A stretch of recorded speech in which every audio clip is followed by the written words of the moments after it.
تجھے گلشن تقویٰ کہہ دوں. تو نے پیدا کیے محمود و رشید و انور, تو نے پیدا کیے محمود و رشید و انور, زیب دیتا ہے انہیں جس قدر اچھا کہہ دوں.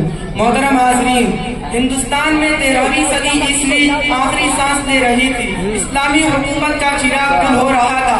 مسلمانوں کی شوکت و عظمت افراتفری کا شکار تھی. عہد اسلامی کے مدارس و مکاتب ایک ایک کر کے مقفل کیے جا رہے تھے.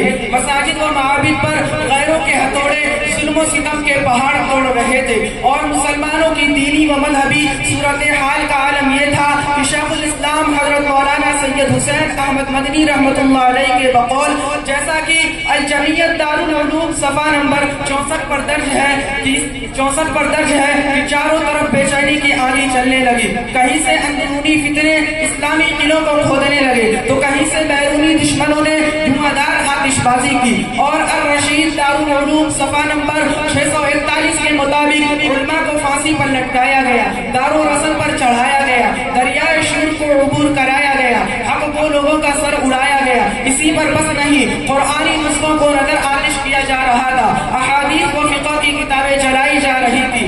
حاضرین مجلس, زمین و آسمان کے لیے یہ منظر ناقابل دید تھا کہ یکایک حضرت حاجی امداد اللہ مہاجر مکی رحمۃ اللہ علیہ کی دعائے سحرگاہی, حضرت حاجی عابد حسین رحمۃ اللہ علیہ کی دینی تڑپ, اور حضرت مولانا محمد قاسم نانوتوی رحمۃ اللہ علیہ کی مذہبی غیرت و حمیت نے بارگاہ خداوندی کو کچھ اس انداز میں اپنی طرف متوجہ کیا کہ خدایا ہندوستان میں اسلام, مسلمانوں اور دینی علوم کی حفاظت کا کوئی سامان مہیا فرما. چنانچہ نسبت علوم غیراللہ کی حامل یہ جماعت اٹھی اور دہلی سے دور دیوبند نام کی ایک گمنام بستی میں ایک ایسا چشمہ علم و معرفت قائم کیا جو آج دارالعلوم دیوبند کے نام سے مشہور ہے.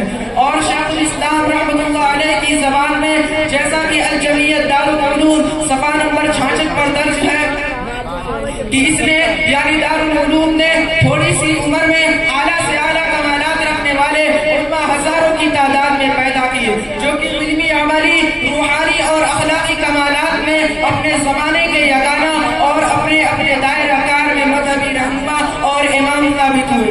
ان فارغ شدہ علماء نے اسلام کی داخلی خدمات انجام دی, علوم دینیہ کو ہر سرحدوں میں پھیلایا, بیرونی فکروں کے حملے سے بچایا, ان کے قلعوں کو شکستہ کیا, مناظرے کیے, رسائل شائع کیے, تقریریں کی, بلکہ 2 قدم آگے بڑھ کر حضرت شیخ الاسلام رحمۃ اللہ علیہ کی زبان میں, جیسا کہ الجمعیت دارالعلوم صفحہ نمبر 210 درج ہے کہ دارالعلوم دیوبند نے بغیر کسی شور و غل کے جو اعتبار اور مرتبہ حاصل کیا ہے وہ اس کی قابلیت اور نیک نیتی کا واضح ثبوت ہے. یہی نہیں بلکہ دارالعلوم دیوبند آج بھی اپنے اکابر کے طرز عمل پر مضبوطی سے قائم ہے.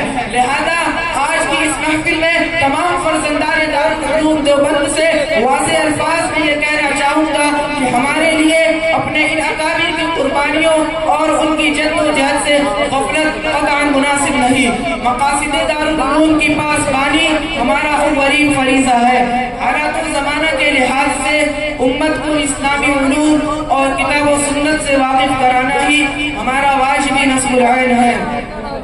انہی چند باتوں پر میں اپنی تقریر ختم کرتا ہوں اس شعر کے ساتھ کہ ہم اہل دیوبند ہیں چمکتے ہی رہیں گے, ہم اہل دیوبند ہیں چمکتے ہی رہیں گے, تاغوت کی آنکھوں میں کھٹکتے ہی رہیں گے. اس قافلہ حق کے ہنانو تیری سالار, اس قافلہ حق کے ہنانو تیری سالار, قرآن ہے سینوں میں تو ہاتھوں میں ہے تلوار, ہر فتنہ باطل پہ برستے ہی رہیں گے, ہم اہل دیوبند ہیں چمکتے ہی رہیں گے.